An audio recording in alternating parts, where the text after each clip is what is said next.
Comrades, మన rally ప్రారంభించుకోవడం జరుగుతుంది.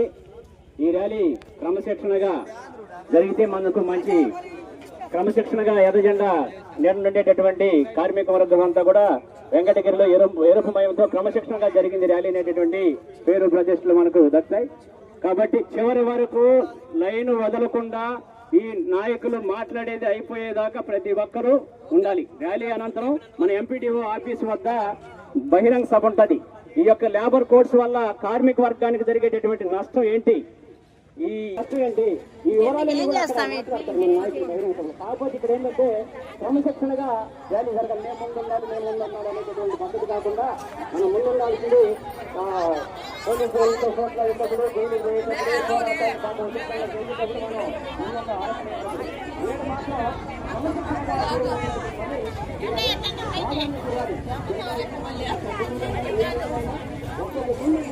రైతు కూలీ సంఘం సంబంధించి నాయకుడు వివి రమణయ్య గారు ఉంటారు. అలాగే నాయకులు ప్రతినిధులు ఉంటారు. ఇప్పుడు అంగన్వాడీ నుంచి 400 మంది వచ్చున్నారు. 400 మంది వాళ్ళ ప్రతినిధి ఒకరు ఉంటారు. కాబట్టి వాళ్ళ క్రమశిక్షణ కట్టుబడండి. కార్మిక సంఘాల ఐక్యత, కార్మిక సంఘాల ఐక్యత.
ఈరోజు జరుగుతున్న సమ్మె 4 లేబర్ కోట్లకు వ్యతిరేకంగా.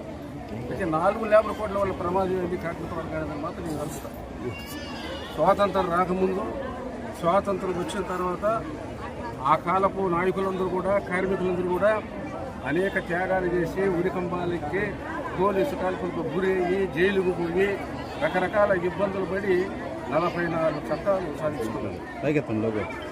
ఈరోజు 76 సంవత్సరాల తర్వాత బీజేపీ మోడీ ప్రభుత్వం వచ్చిన తర్వాత 44 చట్టాల్లోని 29 చట్టాలను రద్దు చేసి 4 లేబర్ కోడ్లుగా పెట్టారు.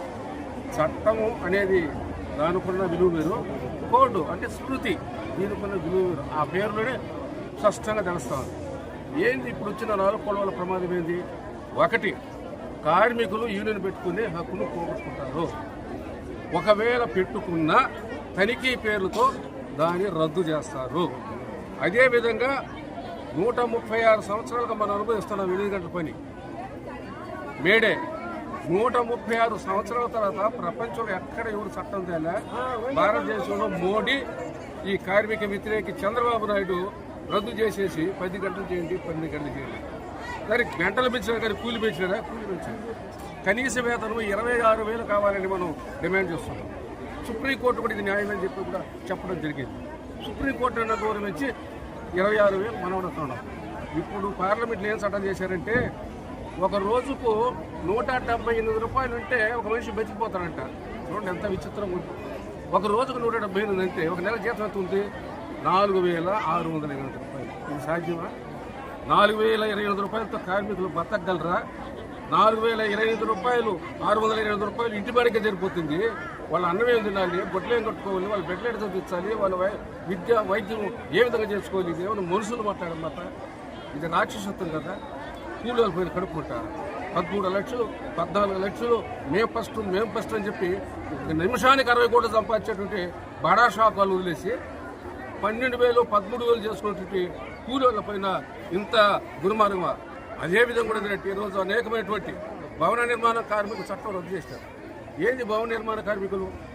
ఒక సంఖలో తట్ట పెట్టుకొని, నెత్తిన బుట్ట పెట్టుకొని, ఎండనక వాననక పనిచేసిన భవన నిర్మాణ కార్మికులు, నా ఆడపడుచున్న అన్నదమ్ములకి బోర్డు రద్దు చేస్తారా? 3,000 కోట్ల రూపాయలు ఇంతకుముందున్న పెద్ద మనిషి ఒక 1,000 కోట్లు, ఇప్పుడు వచ్చిన పెద్ద మనిషి ఇంతకుముందు ఒక 500 కోట్లు, మొత్తం 3,000 కోట్లు అటు వైఎస్ఆర్ ప్రభుత్వం కానీ ఇటు తెలుగుదేశం ప్రభుత్వం కానీ భోంచేసి సమాధానం చెప్పబోగా 12-14 జీవో తెచ్చి భవన నిర్మాణ కార్మికులు సస్తే రూపాయి ఇవ్వకూడదట. ఇది ఆ ప్రభుత్వం, ఇది ఆ చట్టాలు. అదేవిధంగా కూడా అంటే ఇంకా కూడా ఆ కోట్ల వల్ల చాలా ఇబ్బందులు ఉన్నాయి. ఇప్పుడు మా అంగన్వాడీ వాళ్ళు ఉన్నారు, ఆశా వాళ్ళు ఉన్నారు, మెద్దాని బొచ్చు ఉన్నారు, వాళ్ళు స్కీమ్ ఎంప్లాయీస్. వాళ్ళని ఏ పరిస్థితిలో పెట్టుకున్నారు? ఈ దేశంలో 2.5 కోట్ల మంది పుడితే 70 లక్షల మంది చచ్చిపోయారు చిన్న బిడ్డలు. ఆ శిశు మరణాలను తగ్గించుకోవడానికి, అదేవిధంగా కిషోర బాలికలు బలంగా ఉంటే బిడ్డలు బాగుంటారు, బాగుతారని చెప్పేసి ఐసీడీ స్కీమ్ తెచ్చినారు. ఈ రోజు వాళ్ళకేంది 11,500. అయ్యా మాకు అదే గుజరాత్లో మోడీ ప్రభుత్వం ఉండే చోటని, బీజేపీ ఉండే చోటనే అంగన్వాడీకి 24,000, ఇక్కడ 11,500 ఇస్తారా? ఒరే ఎవరో బాగా పెద్దవాళ్ళు చెప్పేది, కొండ 4 మంది చేసి ఉండే 4 కూడిపోయిందట. ఇప్పుడు వీళ్ళకు కూడా ఏదైనా జీతాలు తగ్గిస్తారా? వీళ్ళు కూడా 4,628 వస్తారా? వీళ్ళు ప్రభుత్వ ఉద్యోగులు గుర్తించబడి సుప్రీంకోర్టు చెప్తే వీళ్ళు స్వచ్ఛంద సేవకులుగా గుర్తిస్తారట. అదేవిధంగా అసంఘటిత కార్మికులు ఎవరైతే ఉన్నారో, చిన్న చిన్న ఫ్యాక్టరీలో చిన్న చిన్న కూలీనాలు చేసుకునే వాళ్ళకి ఇంకా మీట ఈఎస్ఐ ఉండదు, పిఎఫ్ ఉండదు. ఈ హక్కులంతా కూడా మాకు విధంగా చెప్పాలంటే ఇది కార్మిక సంఘాలకు ఉరితాడు, కార్మికులకు కష్టాలు తెచ్చినటువంటి ఈ దుర్మార్గమైన లేబర్ కోడ్లను రద్దు చేయాలని ఈరోజు దేశవ్యాప్తంగా పోరాడుతున్నాము. అందుకే ఈరోజు అందులో భాగంగా వెంకటగిరిలో కూడా ఈరోజు ఈ కార్యక్రమం నిర్వహించినాము. ఇంకొక మాట చెప్పాలి, పత్రికా విలేకరులకు సంబంధించి, జర్నలిస్టులకు సంబంధించి మీ ఎంప్లాయీ చంపింది కూడా 2 చట్టాలు రద్దు చేసినారు.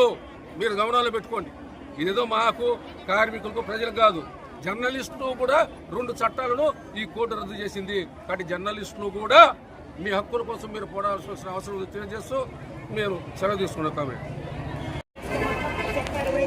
నా పేరు కొట్టిపల్లి చెంగయ్య, సిఐటియు తిరుపతి జిల్లా ఉపాధ్యక్షుడిని. ఈరోజు దేశవ్యాప్తంగా సార్వత్రిక సమ్మెలో భాగంగా వెంకటగిరిలో ర్యాలీ సభ ఏర్పాటు చేసుకోవడం జరిగింది. ప్రధానంగా కార్మికులకు నష్టం చేసేటటువంటి లేబర్ కోడ్లని రద్దు చేయాలని చెప్పేసి డిమాండ్ చేస్తూ ఈరోజు ఇక్కడ సమ్మె దేశవ్యాప్తంగా జరుగుతోంది. అట్లాగే ప్రైవేటీకరణ ఆపాలని చెప్పేసి డిమాండ్ చేస్తూ సమ్మె జరుగుతోంది. అంగన్వాడీ, మధ్యాహ్న భోజనం, ఆశా వర్కర్స్, వివోఏలు, ఆర్పీలు తదితర ఉద్యోగులు అందరినీ కూడా ప్రభుత్వ ఉద్యోగులుగా గుర్తించాలని చెప్పేసి డిమాండ్ చేస్తూ ఈ సమ్మె జరుగుతోంది. ఆశా వర్కర్స్ చూసినప్పుడు గత 20 సంవత్సరాల నుంచి ఆశా వర్కర్స్ 24 గంటలు పనిచేస్తూ ఉన్నారు. వీళ్ళకి కనీస వేతనం 26,000 ఇవ్వడం లేదు, పిఎఫ్ లేదు, ఈఎస్ఐ లేదు, అట్లాగే 6 సెలవులు లేవు. కానీ 24 గంటలు పని చేయించుకుంటూ వీళ్ళ దగ్గర ఎట్టి చాకరీ ఈ ప్రభుత్వాలు చేపిస్తున్నాయి. కాబట్టి ఈ సందర్భంగా డిమాండ్ చేసేదంటే ఆశా వర్కర్స్ కి, అంగన్వాడీ, మధ్యాహ్న భోజనం స్కీమ్ వర్కర్స్ అందరికి కూడా కనీస వేతనం 26,000 రూపాయలు ఇవ్వాలని చెప్పేసి, పిఎఫ్, ఈఎస్ఐ వర్తింపు చేయాలని చెప్పేసి, లేబర్ కోడ్ కార్మికులకు నష్టం చేసేటటువంటి లేబర్ కోడ్ ని రద్దు చేయాలని చెప్పేసి ఈ సందర్భంగా డిమాండ్ చేస్తున్నాం. ఈరోజు దేశవ్యాప్తంగా ఈరోజు దేశవ్యాప్తంగా జరుగుతుంది. అందులో భాగంగా అంగన్వాడీ టీచర్లు, ఆయమ్మలు ఈరోజు మొత్తం మీద దేశవ్యాప్తంగా ఈ సమ్మెలో పాల్గొన్నాం. ఈరోజు దేశ ప్రధానమంత్రి గారు రోజుకి 170 రూపాయలతో మనము ఒక కుటుంబం గడవచ్చు అని చెప్పని స్టేట్మెంట్ ఇచ్చాడు. కానీ ఈరోజు మన ప్రధానమంత్రి మోదీ గారు తాగే టీ విలువ అంటే ఒక్కసారి ఆయన టీ తాగితే 3,000 రూపాయలు. రోజుకి 3 సార్లు టీ తాగుతాడు, 9,000. అంటే ఒక ప్రధానమంత్రి తాగేదానికి టీ ఖర్చు 9,000. మరి వెనక కార్మికులు ఏ విధంగా బతకాలనేది ఆలోచన మన మోదీ గారికి తెలియదా? ఈరోజు అంగన్వాడీ వాళ్ళు స్కీమ్ వర్కర్లుగా గుర్తించారు. ఈరోజు అంగన్వాడీ స్కీమ్ పెట్టి 50 సంవత్సరాలు పూర్తయింది. ఈ సందర్భంగా ఇప్పటికీ 17 సంవత్సరాలు అయింది. ఈరోజు అంగన్వాడీ కార్మికులకి వేతనం కేంద్ర గవర్నమెంట్ పెంచి 60% కేంద్రం నిర్వహిస్తుంది, 40% మన రాష్ట్ర ప్రభుత్వం నిర్వహిస్తున్నది. మరి ఈ విధంగా కనీసం అక్కడ ఏసీ రూముల్లో కూర్చొని ఒక కార్మికుడు బతకాలంటే రోజుకి 170 రూపాయలు సరిపోతుందని చెప్పని ఏ లెక్కల ప్రకారం ఆయన తీర్మానం చేశాడు. సుప్రీంకోర్టు అంగన్వాడీ వాళ్ళని ప్రభుత్వ ఉద్యోగులుగా గుర్తించాలి 2022 సంవత్సరంలో సుప్రీంకోర్టు తీర్పు ఇచ్చింది. మరి అది అమలు చేయటం లేదు. అదేవిధంగా తను రాష్ట్రం గుజరాత్లో రెగ్యులర్ చేశారు అంగన్వాడీ వాళ్ళని. ఈరోజు వాళ్ళ జీతము 22,000 రూపాయలు, గ్రాడ్యుయేటీ వాళ్ళకి పిఎఫ్లు ఇవన్నీ అక్కడ ఇస్తున్నారు. మరి ఇక్కడికి వచ్చేటప్పటికి మోదీ గారు ఎందుకు సైలెంట్గా ఉండారనేది ఈరోజు మేము ప్రశ్నిస్తున్నాం. అందుకే దశల వారీగా ఈ నెల నుంచి మేము అంగన్వాడీ మొత్తం రాష్ట్ర కమిటీ తరఫున ధర్నాలు నిర్వహిస్తున్నాం. ఈ నెల 23, 24వ తేదీ మొత్తం రాష్ట్రం మొత్తం మీద మొత్తం ప్రాజెక్టు కార్యాలయాలు ఎదురుగా రిలే దీక్షలు నిర్వహిస్తున్నాం. అదేవిధంగా 25, 26, 27 మన జిల్లా కలెక్టర్ ఆఫీస్ కాడ నిర్వహిస్తున్నాం. చలో మార్చి 2వ తేదీ చలో విజయవాడ కార్యక్రమం కూడా నిర్వహిస్తున్నాం. మేము ముందు ఈ రాష్ట్రంలో చూసుకొని తర్వాత మన ఢిల్లీకే మొత్తం ఆల్ ఇండియా మొత్తం అంగన్వాడీ వాళ్ళం పోయి ఢిల్లీని ముట్టడిస్తామని చెప్పి ఈ సందర్భంగా మోదీ గారికి హెచ్చరిక చేస్తున్నాము. అందుకని ఇప్పుడైనా మోదీ గారు కళ్ళు తెరిచి ఈ అంగన్వాడీ వాళ్ళు ఎంత కష్టం చేస్తున్నారనేది గుర్తించి మొత్తం జీతాలు పెంచాలని ఈ సందర్భంగా నేను డిమాండ్ చేస్తున్నాను. అదేవిధంగా యాప్లు పెట్టారు. అంటే అంగన్వాడీ వాళ్ళు ఏమన్నా సాఫ్ట్వేర్లా? ఒక యాప్కి 10 రకాల పనులు పెట్టారు. ఈరోజు సాఫ్ట్వేర్లుగా మేము చదవలేదు, మేము చదివింది 10వ తరగతి. మరి ట్రైనింగ్లు ఇవ్వకుండా రాష్ట్రం అని కేంద్రం అని ఈ యాప్లు పెట్టి ఈరోజు గుండె జబ్బులతో చనిపోతున్నారు, తర్వాత బ్రెయిన్ స్ట్రోక్తో చనిపోతున్నారు, పెరాలసిస్తో చనిపోతున్నారు. మరి ఇవన్నీ మోదీ గారికి తెలియదా? అందుకని ఈసారి మేము కానీ ఢిల్లీకి కానీ వచ్చామంటే తాడో పేడో తేల్చుకొని వస్తామని సందర్భంగా తెలియజేస్తున్నాను. నా పేరు ఎన్ స్వరూపరాణి, నేను ప్రాజెక్టు కార్యదర్శి.